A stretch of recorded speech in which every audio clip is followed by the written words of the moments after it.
Ooh, hi, hi.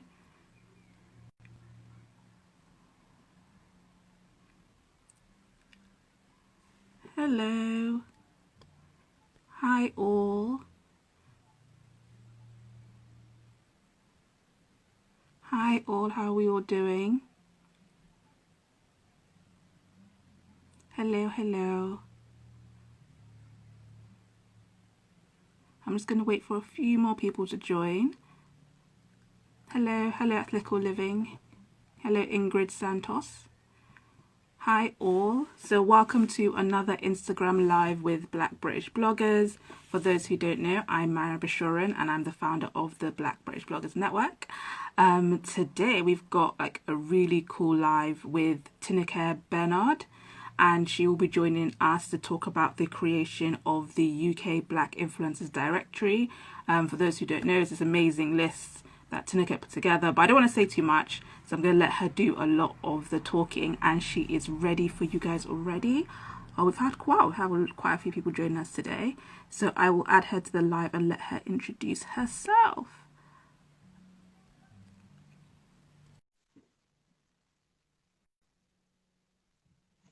So yeah, she is joining.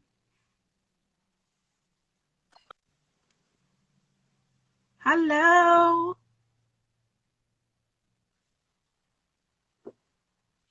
Ooh, hello. I think we may have you. Oh, can you hear me now? Just space. Oh, I think we're having slight connectivity issues.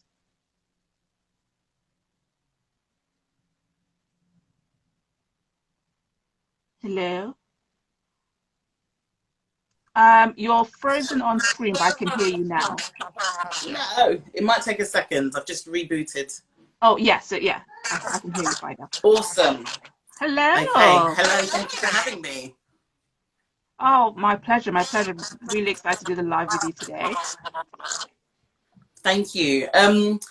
So yeah, for those who don't know me, I'm Tinuke, and I guess I'll tell you a little bit about myself Yeah, and of course, start of off course. with. Yeah. So I've been a blogger for 10 years now. My 10-year anniversary is actually in a couple of months. I've blogged under the moniker of Circus Mums for most of that time, up until literally 2 weeks ago, when I decided to actually change my name to just Tinuke Bernard, which I did.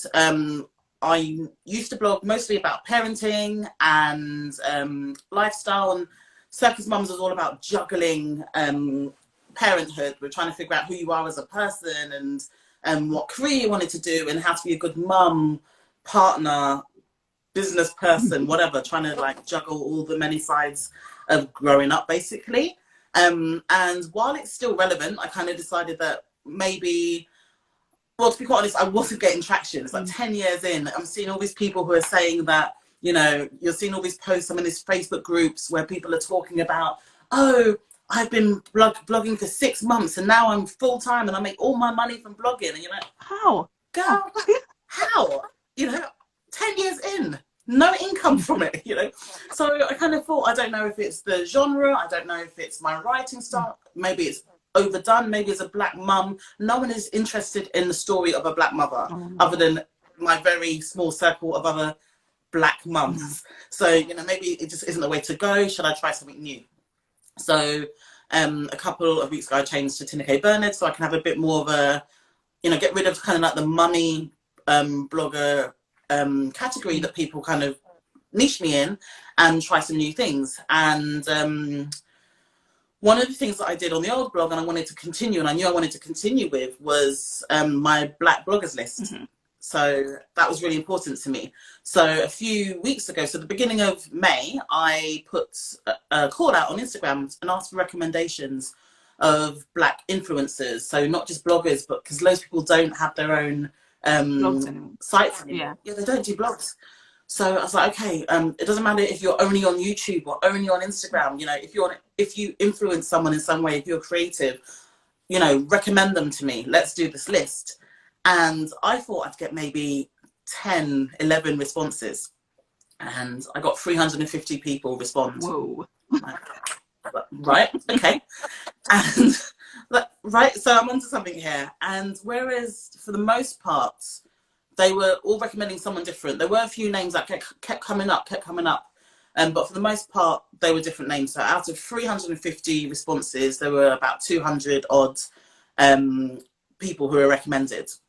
And maybe a few days later, I put out another post asking for male influencers, because out of that list, there might have only been 3, maybe 4 men recommended. I was like, this can't be right. And again, maybe another 30 men were recommended. So that did really well. So in total, I put this list together with about 256 influencers. Amazing. Which is, yeah, just wow. And as you know, it kind of took off. Yeah, really blew up. Yeah. Unexpectedly, I love that it did. Like, this is probably the 3rd or 4th time I've kind of compiled something like this. It's never been so big. I've never done 250. Maybe the last one was about 100. But this is the first time it took off. And I'm not stupid as... not stupid. I know why it took off. I know timing is everything. You know? And why I didn't time it to do this? This is when it was kind of ready in some shape or form. And to be honest, it was Sarita who... She'd left a comment on someone else's post. So Blogosphere magazine had recommended like 4 influencers on their post for how to diversify your feed. And I followed these 4 people. And Sarita's like, but there were so many others. Why is it the same 4 names going around? And there were 4 awesome names. You know, we have people like Candice Breathwaite on this names. You know, people who I admire, and I'm like, yeah, they're doing their thing. But as Sarita said, there's lots more. There are so many other people who, you know, are really top of their game. And she kind of listed a few. And I think I commented going, girl, I've got 250 more I could add to this list. And she's like, you write this list, you publish it, and I will share it. Let's do this. So I did that same night. I'm like, okay, it's not how I wanted it yet. It's not, you know, as pretty as I wanted it. But let's just go with it. Let's publish this list. And I did. So that was Monday night of last week. Tuesday morning, I'm waking up to ping, ping, ping, ping, ping. You know, what on earth is going on? And it's being shared. It's being, you know, it's talked about. And I think the first day it was live, it had like over 6,000 impressions. Amazing. Which is awesome. You know, it was absolutely awesome. And I am sorry for anyone who is watching this who didn't expect or didn't want suddenly to have tons of new followers. I do apologize for my part in that. But I don't think anyone's super mad about that. I don't think so. Yeah. But I think a lot of creators in that same space where they literally had a whole bunch of new followers like overnight. And it's just been like it's a really weird time. Yeah.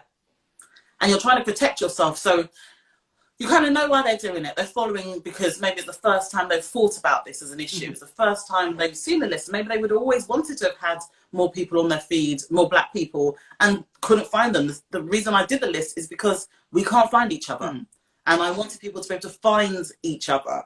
So if we couldn't find each other and we're looking, if someone is at the back of their mind and they're not really thinking about it, they maybe haven't been able to find these people before. So to some extent, it could be just, oh, brilliant. Now I can follow these people I've wanted to follow.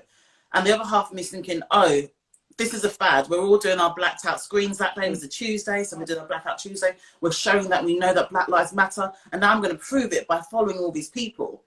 And at the same time, you're trying to protect your space because, you know, you're going through this trauma. As a Black person, you are, you know, you're feeling all the feelings at the moment because suddenly all the racist experiences you've experienced in your life is coming to a head because that's all that's been talked about. And you're trying to deal with your own issues in that way, and having these conversations within your own community, with your friends and with your colleagues and whatever. And at the same time, you've got this new spotlight on you of all these people. You're not sure what their intentions are, and you're not sure how much to share or how much to give of yourself, or, you know. So it was a really weird week last week, to be sure. Yeah, weird week. Because I don't know if I mentioned it to you when we had our phone conversation. Well, I was just deeply suspicious. I was just like, I don't know why you're here, but my guard is automatically up. But I'm going to try and be open to this. But I know it's like, especially because for me, like, BBB has been in existence for like over 4 years. And Yes. it's that whole thing of like, I gave myself a very Black British bloggers because it's an easy name, SEO friendly, and I've had more people who aren't Black creators follow me in the last 2 days than I've had in 4 years. And I was like, I Wow. don't know what this energy is, but okay. Yeah. Yeah. It's that, isn't it? It's completely like, I want to feel like, okay, this is my time. People are acknowledging that I'm doing good work. Mm. But at the same time, it's like, are they acknowledging though? Is it really that? Or is it that? Yeah. Yeah. Is Yeah. it just the thing? We'll see what it's like next week, Wednesday. That's kind of how I'm approaching it. Yeah. Yeah. We'll see what it's like next week. But one of the So I questions I saw wanted to some. ask was, what plans do you have for the directory in the future? So this is an interesting one because it's something I never really thought of more than it's going to be a page that sat there on the blog and just existed. Mm. But I've been in so many conversations with you, with so many other people who are like, girl, there's something here to Yeah. this, you know. So I think going forward, I've been beaten up a lot of times, people going, why did you give this for free? And the honest answer was because it was always meant for, you know, the 20-year-old Black mum at home trying to find someone who has hair like them or whatever. You know, it was always about just us and community. And I think whilst I will continue to have a free aspect of it, I might turn it into something that is chargeable. You know, if brands are trying to find this, if brands are using this list now to kind of cash in on Black creators in that way, or to show, you know, that they can diversify and be inclusive, maybe they need to pay for that. Mm. So it might be that going forward, it goes behind a paywall, or that future future versions of it goes behind a paywall. It's gonna grow. So I want it to be something where there's gonna be hopefully a podcast in the next couple of Yeah. weeks, and interview series. So for those who don't want to talk, but I can still interview them. So there's gonna be an interview series. Again in the next couple of weeks, so that we can really build on it and see, you know, it's not just a name, you know, a name and a link. I want people to know the stories behind these people and know that they're more than that Instagram feed, they're more than that square. Yeah. So even if it's, you know, if I'm talking to an interiors influencer, I don't want to just know about the colours schemes they choose. I want to know about them, and I want everyone to know about who they are. Yeah. Because we're people, we're more than those squares as well. So that is the plan, hopefully. Yay! No, it sounds really, really exciting. I'm like really rooting for you. I love when other creators create spaces for other like Black creators as well, because I think there's so much scope in this area, and I love there's a few other communities that are doing really great work, like Black travel creators and Black British YouTubers as well. They're a small platform currently, but I think they've got scope for loads of growth. So Yeah. your list is like on there as well for me, because I just feel there's enough space for us to kind of organize and like push forward and just project out creators and the amazing work that everyone's doing. So I'm really excited. And when you have that podcast up, link me. I will link you. Don't think you're not going to be on the podcast, mate. Like, Yeah. hello. Yeah, you know what it is? I'm actually all right on a podcast. I'm not too bad on Awesome. a podcast because I forget that I'm on a podcast. I tend to let loose a bit more. Yeah, just chat. Yeah. I hope so. Like, I really, so this could be one of these weird woo-woo moments, but like, I share Oprah's birthday, right? And so I love the way, I always said I want to be that person. My ideal job would have been a fixer, that person, you know, that kind of nosy auntie who puts everyone together and does things. So as much as like, I love to write and I love to share, I think I would also, I really love the idea of getting other people in the room and getting them together and letting them tell their story. That's really exciting to me more than me being that person who's writing or creating. I love to help others. So I'm ignoring all these questions. I feel really bad. I was just about to like jump into one of the questions. So first of all, we're getting a lot of love for the podcast, so it has to happen now. It will happen. Yes. And one of the questions from Joe was, did you reach out to everyone you added on the list, or did you just add them to the list? I just added them to the list. So I still need to. This is because it went up faster than plans. My plan was to email everyone or DM them to say, I've added you to this list. You know, because just kind of say thank you for being amazing, basically. Not so much for permission, because I haven't used anything that isn't public knowledge. Everyone on the list has been recommended by people. So to me, it's like, look, this is love. This is people showing you love. They've said, you know, your content, I admire it, or, you know, it infuses me in some way. So I didn't reach out to them. Everyone on there are people who other people said, look, this person is great. you know, they deserve to be on this list.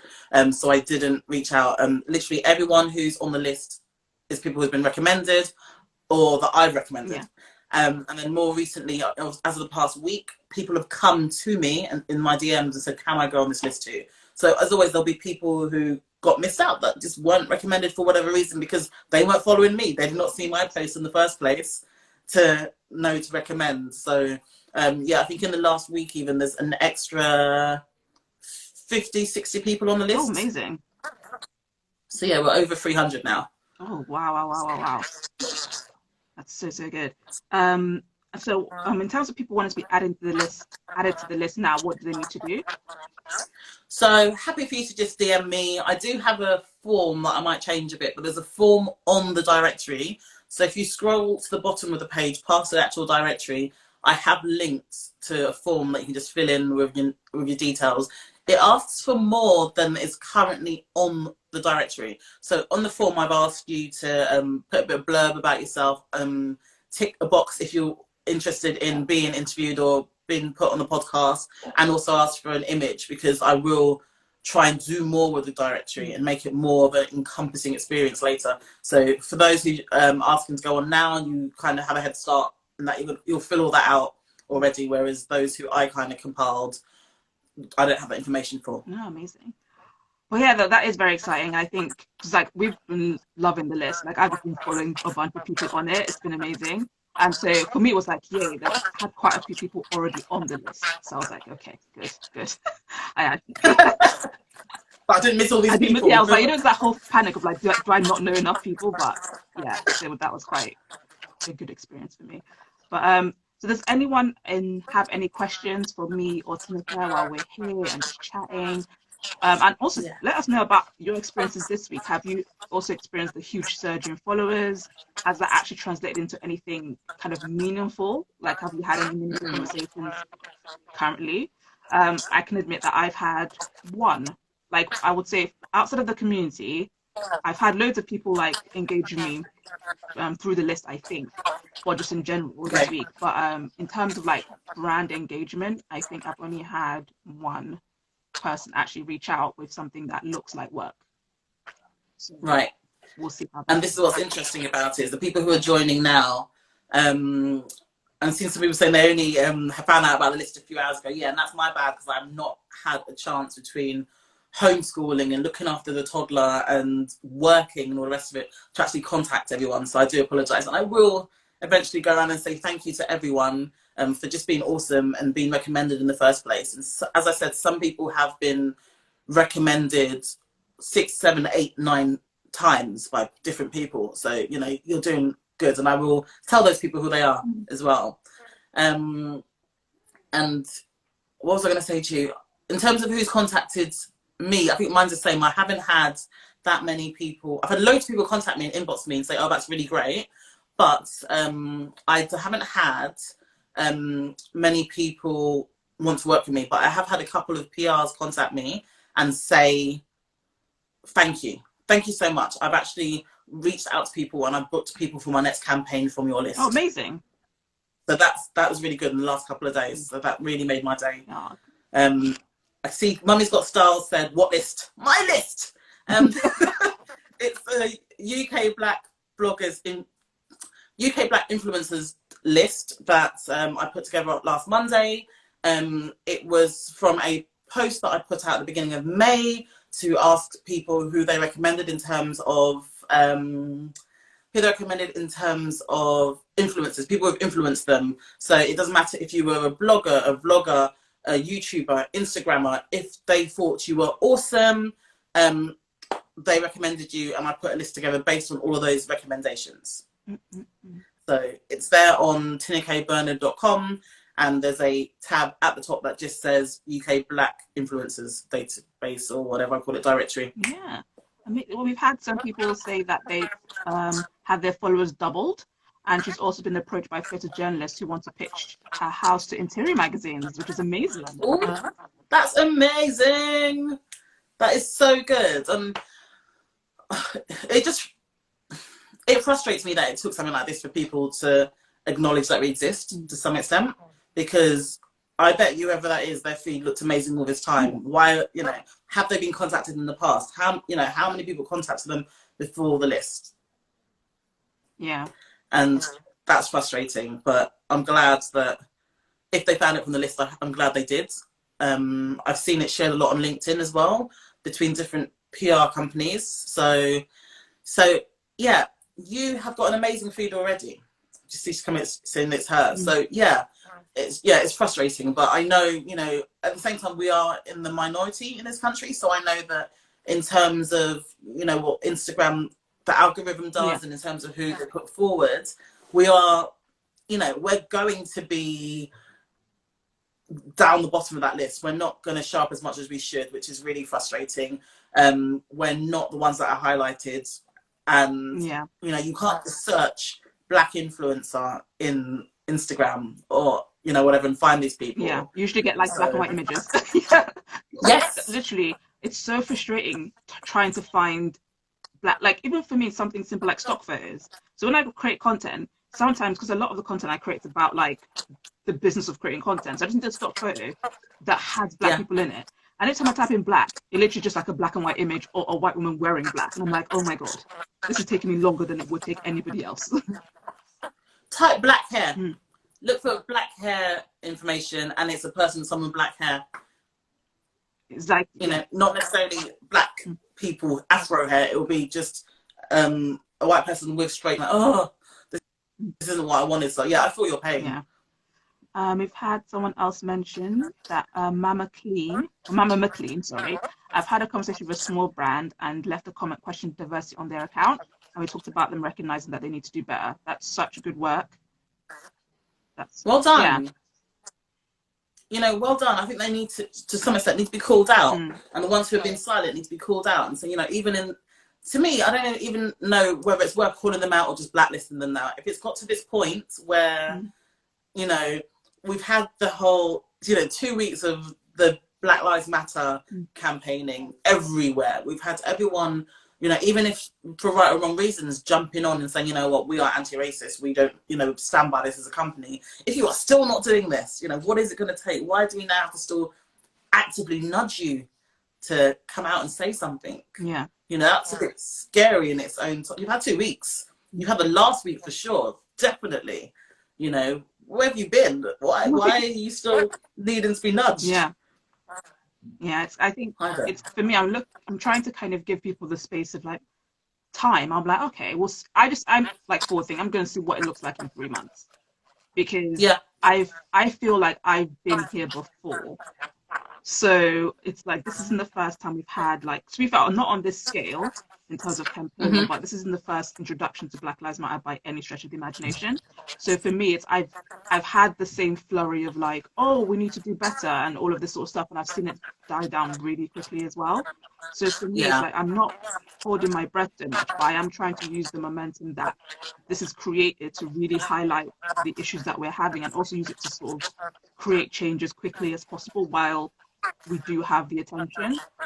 But it's one of those things where what people say and what they actually commit to are two very different things. But to be fair, I would say this is the most positive change I have seen so far.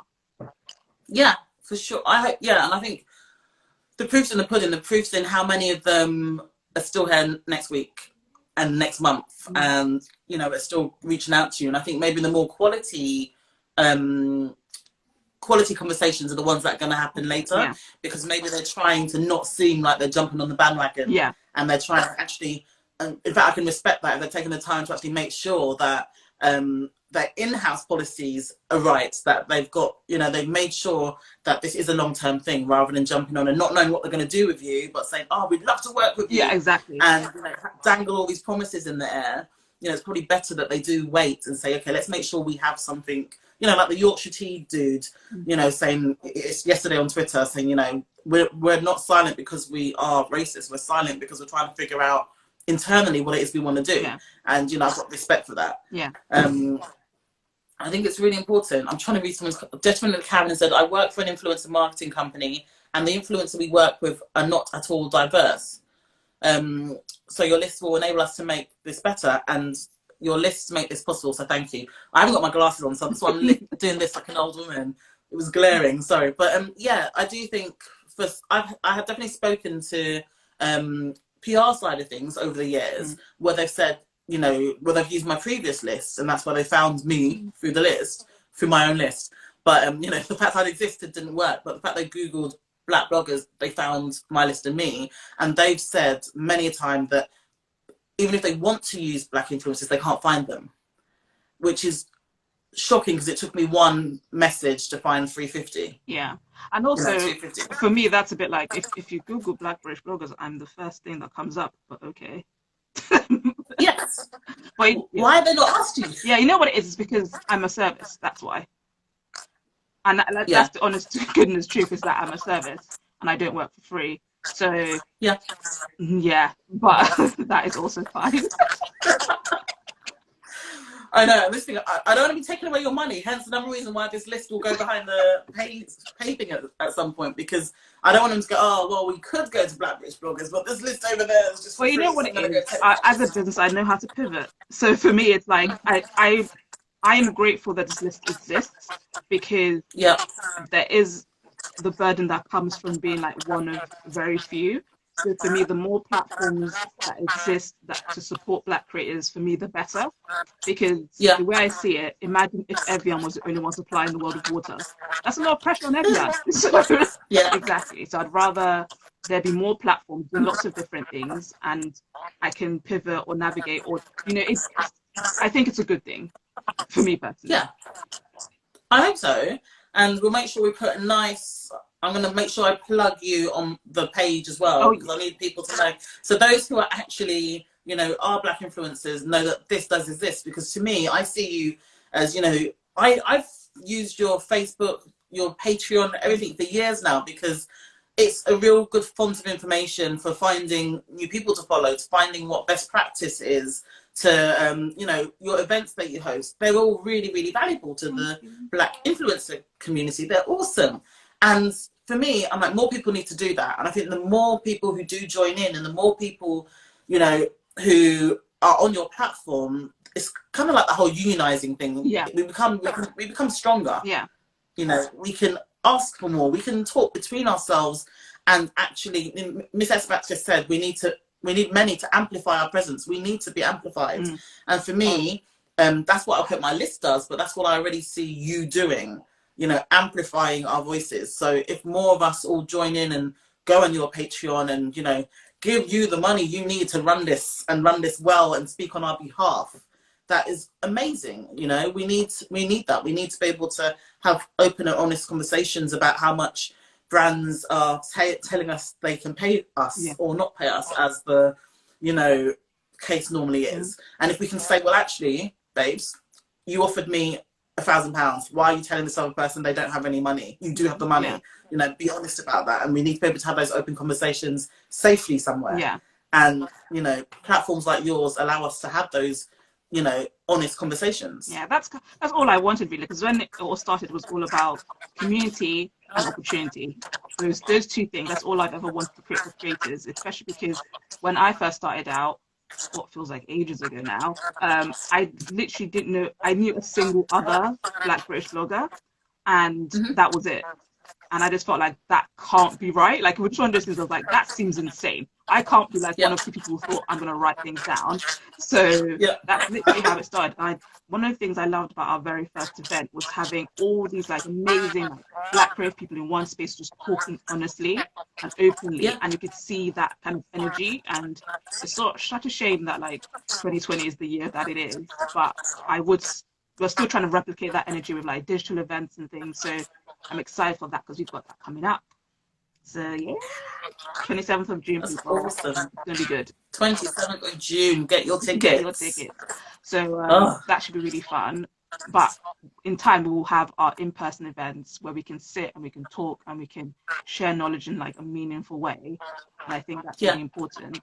But again, much love for your list. It has made like so much of my life easier. Oh, I'm glad. I'm really glad. So I'm just trying to read through all the comments. Oh, there we go. You know what it is? Someone saying what's happening on the 27th of June. Do you want to go a bit more in detail about what it is? Oh yeah, you know what it is. I'm so terrible at like promoting anything. I'm like, yeah, 27th of June. So we're doing an event called Keep Growing, and it's a digital event. And we're hosting it on a platform called Run the World. So I did a lot of research to find an events platform so that's online, that's not Zoom. And so I found this company in China run by two women. Women found a business, and they used to work for Facebook, but they've built this amazing platform where we can host speakers and also have digital cocktail parties. And the idea Oh, cool. is you connect and you have a 5-minute voice call with another guest, and they all do it through an algorithm and match you through the profiles you create. So yeah, so the whole idea, they have a 5-minute voice call, get to know each other, and then if you like the person, you hit a star, and then you get a saved list of contacts to reach out to. And aside from that, you kind of have group chats within the app, and you can talk to other people, you can talk to the speakers, and then all the speaker sessions are actually saved so you can actually watch them later. Oh, that's so cool. So yeah, so we'll get a speed date with everyone. So exactly, it's like literally get speed date with everyone. It's going to be a full day on 27th of June from 10 a.m. to 7 p.m. I'm finalizing the speaker lineup this week, but I'm very, very excited. We've got some amazing people. So many like amazing people have signed up. It should be really fun. Awesome. You're going to learn a lot. But I'm trying not to make it too long. So each speaker is not anymore that they shouldn't be speaking for more than 20 minutes and have a Q&A for 20 minutes. I'm going for that TED Talk kind of energy. So that's awesome. Should be really fun, and I hope a lot of you guys can make it, because it'd be good to kind of get chatting with you on the app, and also you can use the app before and after the event as well. Brilliant. I saw a comment from Mel, who's the cushion maven on here, and so Mel was one of my favorite. Melinda Fargo, like she's just awesome. All right, sorry Mel, I'm gonna like geek out a little bit because I love you. So I met Mel at Brit Mums many moons ago, and she's still one of my favorite people ever. She writes gloriously, just amazing. And she's saying that she was asked under What Mel Did to write a think piece free of charge for the cause. Because it gave her pause to wonder if they would have approached a non-black blogger to work for free. They probably would not have. Wouldn't. They wouldn't. Because this is something that really annoys me. The amount of times I've been approached like I'm a charity really annoys me, because it's the whole idea of like, they approach you like, oh, well, you want to help black people and I'm offering to help you, so you should do this for me for free. And it's like, what do you mean? No. Go Tesco with your freeness and see if they'll give you your food for free.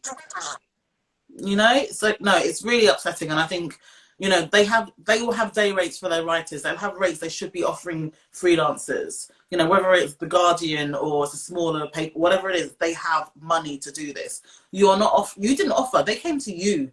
So why should you be doing this for free? They need you. I think it's really upsetting and insulting. And I think sometimes you're just so excited to like kind of go, yeah, I want to write about this. I'm passionate about this topic. I'm going to do it. And then you kind of realize afterwards, hold on a minute, no one mentioned money. Like, and then you have that awkward conversation where you kind of go, well, how much is this going for? And they go, oh no, yeah, we don't have budget for that. And it's just, well, why did you come to me if you have no budget? Go get your budget and come back. Oh, yeah. You know? And they shouldn't. And what was interesting, I was on some calls with some influencers, some really awesome big influencers, and it's really nice. I probably would never have been in that room with these people. Well, virtual room. I am, you know, doing the whole distancing thing. Virtual room. And they, you know, these people were tens of thousands of followers, and they were talking about people with massive followers and conversations they've been having the past week. And these are black influencers with really big followers, and they're still being asked to work for free. They're still being asked, oh, but I'm giving you this product. You know, like, I'm not going to pay you, but I'm giving you this, you know, £10 bottle of whatever.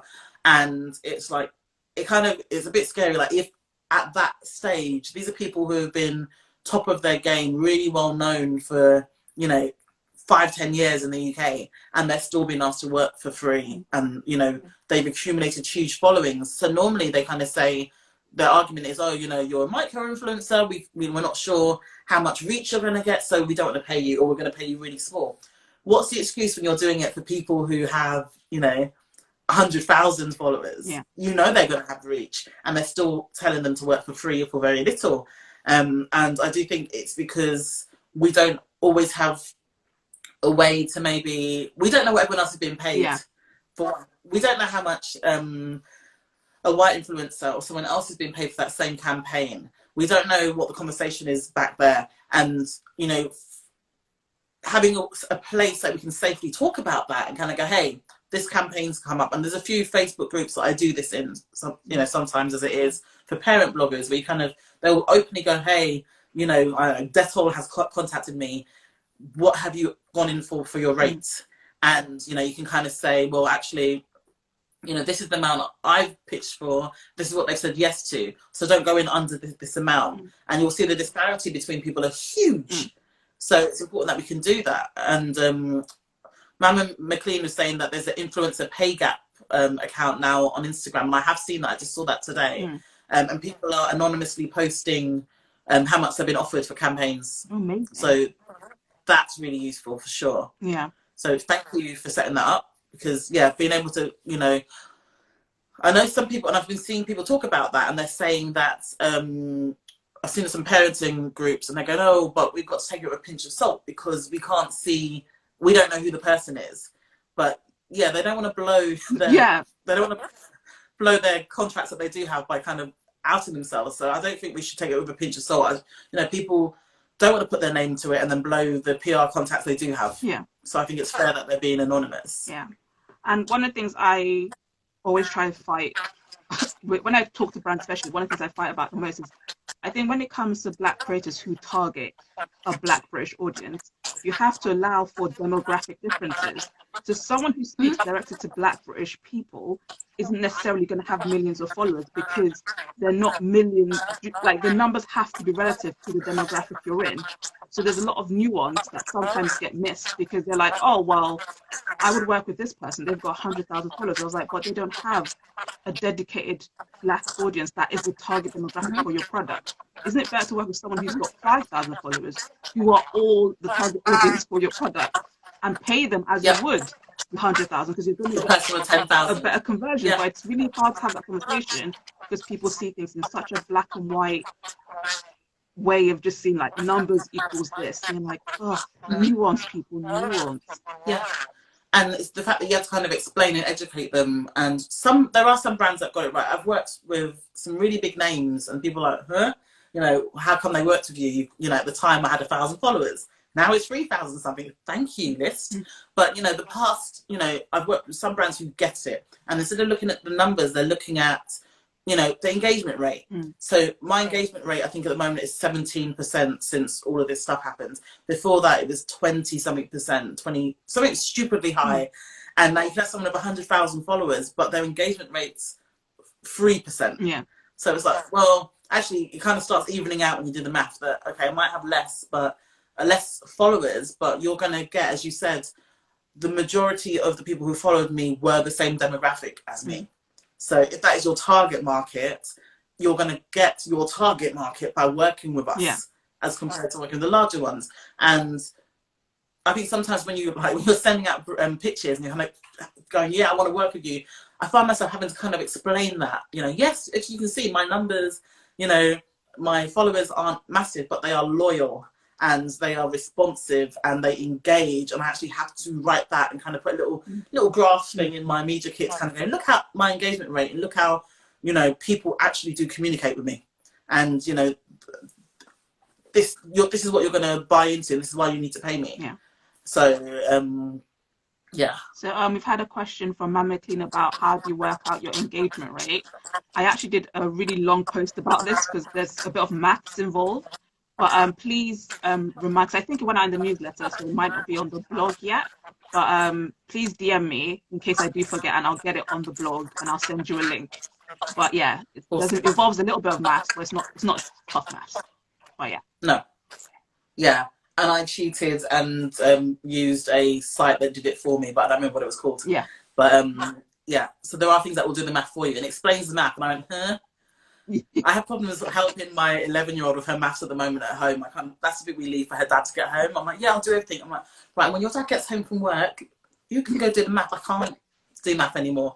So I did do it, but maybe I'm going to look at your post too when you post it, and I'm going to learn how to do the engagement rate by myself. Yeah. It No, isn't that I'm hard. such a nerd for analytics. Like I love it. Like I can waste a whole day being like, oh, Google Analytics, me and you best friend. So yeah. You get Yeah. that. Yeah. Oh no, numbers and me, I'm all about the Yeah. words. Very much qualitative. The minute I see numbers, it just blurs. It's like 1,000 or 100. I'm like, I can't do it. But yeah, I think it's important that brands and ourselves, I think one thing is, again, we need to value ourselves and we need to value our time. Yeah. If we are spending time, so again, like when I created the directory, it took me a few weeks to do this, to actually go through all the comments and, you know, pull it into an Excel, to put it into the CSV to do it. It took a few weeks worth of, you know, bits and pieces in the evening, snatch time away from the kids. And I published it and people go, even if you don't want the brands to pay, you spent time doing this. Yeah. You know, you have to add up your hourly wage and, you know, work out how long you spent doing this. So I put a list, I put a little link to PayPal. Like, if you want to pay towards it, if you want to kind of give your thanks monetarily, I'm not going to say no. And that really, it didn't sit well with me for a couple of days. I did it halfway through the week and missed the majority of traffic to the post, unfortunately. But I did put a little link, and I did say that if people wanted to, because having these people DM me and having like Ron K. Lowell, you know, call me out on Twitter about it, go, girl, why isn't this a paid for thing? You know, kind of made me go, actually, do I not value my time? Do I not value the fact that people are going to use this? People are going to make money from this list. People are going to, whether it's other influencers who are going to get jobs from it, or whether it's brands who can now show how diverse their list is on their side because they've used some of it. This is valuable to someone else, and you spent time doing it. So even if it isn't valuable, you spent time doing it. Should you not be paid for your time? And it took a lot for me to value my time and my work and my words, and, you know, whether it's the, you know, the photography you do behind your grid, you spend time setting up the right image, or getting the pros just right, or, you know, making sure the filters just right. You know, it's not as simple as click and go anymore. Mine is, I apologize, my feed is awful, but, you know, people spend time using Photoshop and Grammarly and paying for hosting for their websites. None of this is free. You know, so we need to start saying no more to things when people want to gift you things. So I think Vix Meldrew posted something about it today, just saying, you know, if someone is gifting you something, you don't owe them a post. You don't even have to post about it, because they've not paid you. Whereas if they pay you, then that's, you know, that's a contractual thing, and saying, okay, yeah, this is a contract now, money is past hands, I will do a post, I will do an Instagram live, I'll do whatever, because now you're contracted to do that. You have an obligation, but you have no obligation to work for free. You wouldn't go into your work and say, hey, I'm not going to work all week, I'm going to work all week, but don't pay me for it. Don't worry about it, don't pay. You wouldn't do that. I hope not. I hope not. Yeah, it's like that whole thing of like knowing your value, and it's one of those things where I think it's something that I'll admit it took me a really long time to kind of get my head around. And to be honest, that's why I now work with Charlotte at Star Cartel, and she's kind of taken the lead on brand things, because I will admit I'm easily swayed by the story. Like and also if an opportunity comes across that I think would be amazing, and or if I feel like, oh, a creator would really love to do this, there's a part of me that's just like, maybe I'll just like ditch my fee, and then maybe I'll, you know, I kind of start doing all this mental gymnastics because I want it to work so badly. And I think a lot of brands and PRs know that we are so desperate to kind of be in the room sometimes that they can afford to be more cruel and take stuff away, because they know that there's that kind of negative relationship. You're just so happy to be there. So I have learned very recently, like over the last year or so, to kind of be a bit more like, actually, I'd rather do less for more. It's like, that's my mantra in my head now: less for more, do less for more. For sure. Like, I have there's some PRs that I worked with, especially when, so like Circus Mums was very much a hobby, so I did kind of keep my sanity for a lot of time, because I was working full time anyway. It was just something that was there. And for a lot of it, I would then accept sponsored posts, because I'm like, oh, that's like play money. You know, like, oh, you want to give me £50 for that post? Okay, cool. Now I'm like, £50. And what I notice is the more you, you know, took them, the amount they were charged, they wanted to give you got less, not more. They're like, oh, we've only got a £30 budget for this. Do you want to do it? And I'd be like, hell to the no. Like even then, with a lot less followers and a lot less page views, like my minimum rate was say like 180. So I'm like, if my minimum rate is £180, why have you just offered me £30? £30 to, you know, do this blog post. I'm gonna have to write this. I'm gonna have to, you know, spend time figuring out how to organically make this link fit into this post, and you want me to do it for £30?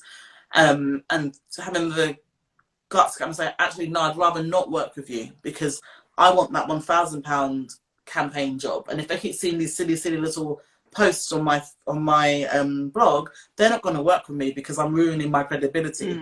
So it's better to hold out and do that one, you know, well-paying, really thought-out campaign every month than to have 10 sponsored posts on your feed and on your blog in the space of a month. You know, so sometimes it's really worth holding out and knowing your worth and kind of deciding what your worth is. How much is the minimum you're going to accept and sticking to it. Yes, definitely being consistent. I think we need to have more of these empowering conversations because I feel so much like, yes, say no. We're going to do this. We've got this. Yeah, and I've seen people saying how they can get on the list, and I do think that some of you are saying that are on the list already. Yeah, I'm going to pay someone. I need to get like an intern to actually go through the list and respond to everyone because between the kids and stuff, I haven't had a chance to do it. So maybe I need to like choose someone, sit down and go, can you go around and let everyone else know that they're on the list? Because I think quite a lot of you who are on this call are. And yeah, if you go in low, you stay low, 100%. They're not, why are they going to put the price up if you already accepted it? Someone say, when you say PRs, are you meaning independent PR agencies or the PRs within brands or both? Both. When I say PRs, I mean both. I do find if it's a PR, is it even true? If it's a PR from an actual brand, I find they normally offer more. And no, not always though. They normally offer more money and they don't try and quibble so much to get you down. I find some of the in-between ones, obviously they're going to get their set amount and then from that amount, they're going to give you a piece of it. So if you want to accept less of that amount, then it's better for them because they keep the rest. That's my understanding of it. So I do find sometimes they will lowball you. All they'll do is they'll ask you what your rate is. So they know that they might be willing to give you, £1,500. But if you're going to come in at £250, they're not going to correct you. They're not going to say to you, are you sure? Don't you want 1,200? They will give you that £250 and be done with you. So I find that now I do not, if they ever ask me what my rate is in that way, I will come back and go, what's your budget? Yes. When I learned, I'll see if I can find a link to it, but there's this article written by a mutual friend, or like a friend of my sister's, and she wrote a thing about how to respond to pitches. And it was like one of the best things I ever read. And it was just all about reframing the conversation to be like, what's your budget? Because that's kind of the best way to go about it. And I think it's good to have a rate card for yourself that you have, that you know in your head is like the minimum you'd get out of bed for, and then use that to kind of answer questions, as opposed to using that, like, don't just stick that on your website, to just have it in the background and be like, okay, this is the minimum I would accept, but ask them what their budget is and go from there. Yeah, I think that's always the best way. They know what their budget is, they know what they're willing to offer you before going in. And if they don't, it's a good chance for them to think about it. It's a good chance for them to kind of go, oh, well, let me go back to my team and figure out what my budget actually is. Because, I think 9 times out of 10, you are going to underprice yourself. And again, I think in a conversation I had this week, someone was saying, as from a PR point of view, that they find that the black influencers always under budget themselves compared to their white counterparts, who normally overinflate how much they're worth and will come in super high, even if their numbers and what they're going to produce isn't worth that amount. They'll come in much higher and will need to be like maybe knocked down a bit, whereas we will say much less than we should actually get. There was a campaign I did last year when I kind of said, they're like, oh, what's your budget? And I said, what I thought I would accept. And I was like, oh, really nervous about this amount. And they sent me the contract, but they sent me someone else's contract. And the amount on it, there was an extra zero. Yeah. There was an extra zero, and I was all excited. And I'm going, oh my gosh, you know, this is amazing. This is the amount most I've ever been paid. And then I read and realized it wasn't my contract. And then I was gutted because they didn't then change it and kind of go, oh yeah, we'll match that. But oh, sorry, that was a typo. I'm like, what? So the name and everything was a typo too? It wasn't a typo, but it was to the point, and that pride got me. And I'm like, I really want this brand. I really want to work for them. Maybe I'll show them that I do such a good job that next time they will pay me that amount of the extra zero on it. Didn't happen. Yeah. You know. We've had a question from someone saying, do you think American brands are more willing to pay? And I would say, based on my experience, I wouldn't say so much the brands are willing to pay. I think the relationship American US brands have with Black US influencers is different. And one of the things, because I want to say a year or two ago, I had a meeting with like a really huge blogging platform in America just to share ideas and talk about what I was doing here versus what they were doing over there. And I think they're more organized in a way that we are not currently. And I don't think that's to do with us being like less organized. I think it's because they currently have infrastructure in place that encourages the unity of Black people through like HBCUs and things like that. Whereas I think Black British organizing is not in the same place. So I think it's not so much that American brands are willing to pay more. I think Black US influencers have organized to a point where they can ask for more. And that is the level I would like us to get to as a community as well. Because that was just, based on our conversations, there was a bit more confidence there than I had based on like what I was building. And so I don't think it's that they have more money per se. It's just a different kind of relationship. Yeah, and they're ahead of us in the game. Yeah. They're years ahead of where we are. Hopefully we're now going to catch up. I think people are acknowledging our worth and the Black pound, the power of the Black pound, a bit more than before. So hopefully they will catch up. And I think it's really important when they do that it's not just Black brands in terms of, you know, the people trying to offer us hair products or whatever, that it's all brands that, you know, recognize our power and come to us in that way. We're not there yet. Yeah, because I think I try not to get ahead of myself, but that is how we started. It was, for me, it was very much like I knew that a lot of the brands that would contact me would be brands that specifically want to speak to a Black audience. And while it's been amazing to get things like, you know, press tickets for certain kinds of shows with a Black lead and all of that's amazing, but I try to remind people that Black people like things, like we're people, we have lots of diverse interests. I would love some more Doctor Who stuff if you've got it. Like I would, you know, like we've got diverse interests. So I understand the music. No one's ever invited me to go and bloody watch these musicals that I would love to watch. It's like it would be nice to kind of be invited to all the parties as opposed to very specific parties that target your very specific interests. So, but I know it's something that will take time, and at the end, like I remember I went to an event once and there was someone in the audience who said, you guys don't realize it, but you're making history. And I do like to feel like we're part of a bigger journey, and it most likely won't end with us, and that's a good thing. I want to get to a point where a platform like mine seems slightly redundant. That would be like the ideal situation, wouldn't it? It would just be like, there's no why do we need this? Why do you even need this? So hopefully that is something that I can see happen. But, you know, I do think it's a journey. I do think we have to keep working together, and I do think we have to keep amplifying our voices. And also, if you are the only one in the room, being able to say, why am I the only one in the room?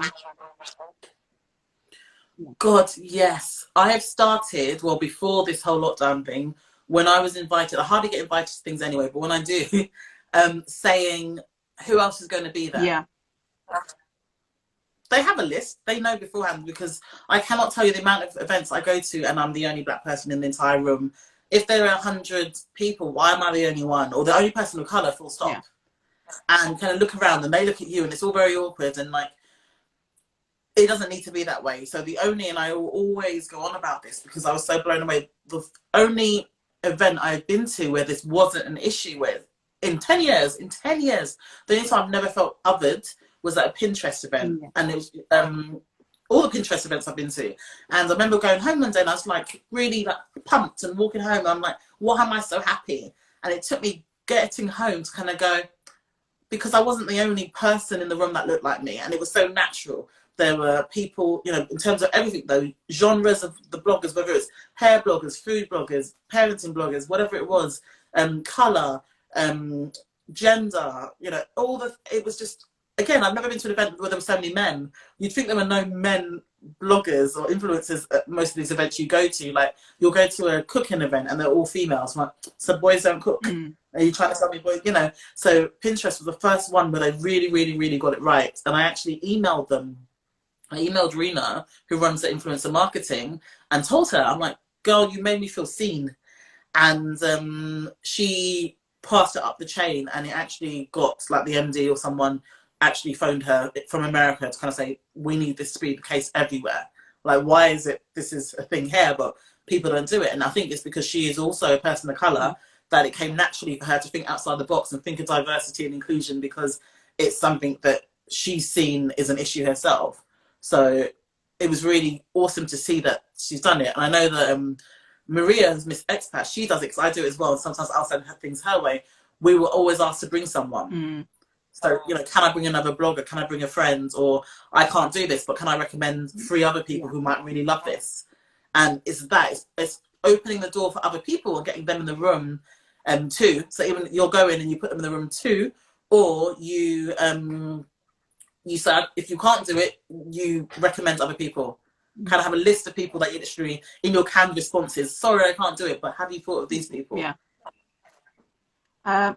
We've had one comment from Nicola at FP Comms, and she says one of the things UK content creators do not realise, based on her experience, is that UK influencers offer greater value than US content creators. US offer sales, UK offer brand value.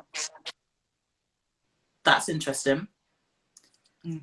I guess so. We're loyal, aren't we? I think that's kind of one of those things that when you think about British people and where we buy, we all stick to a brand through thick and thin. Yeah, so we're committal.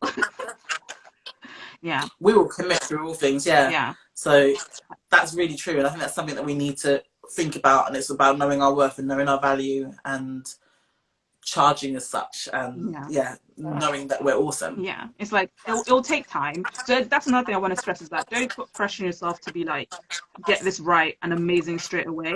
Because I've been doing this for 4 years and I struggle every time I get like a campaign, anything.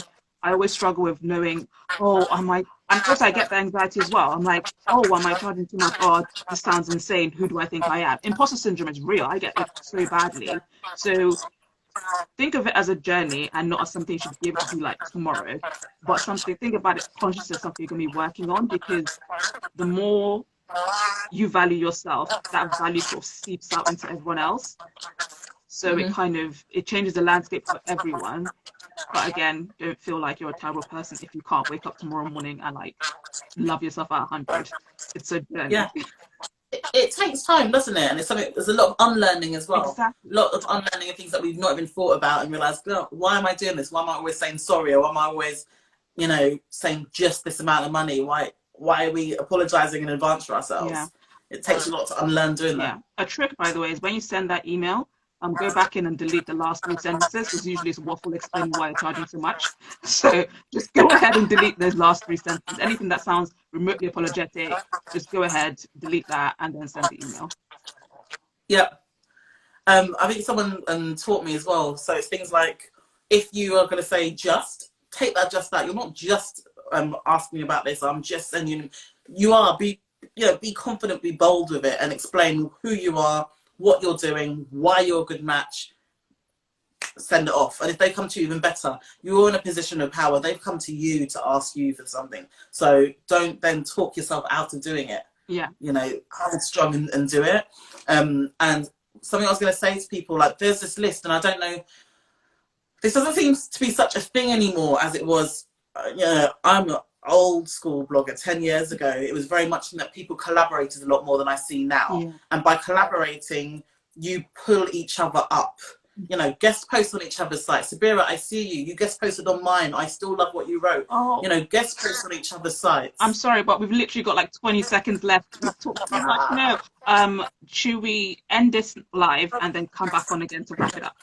Yes? Yes, yes, please. We'll say goodbye properly. All right then. Bye.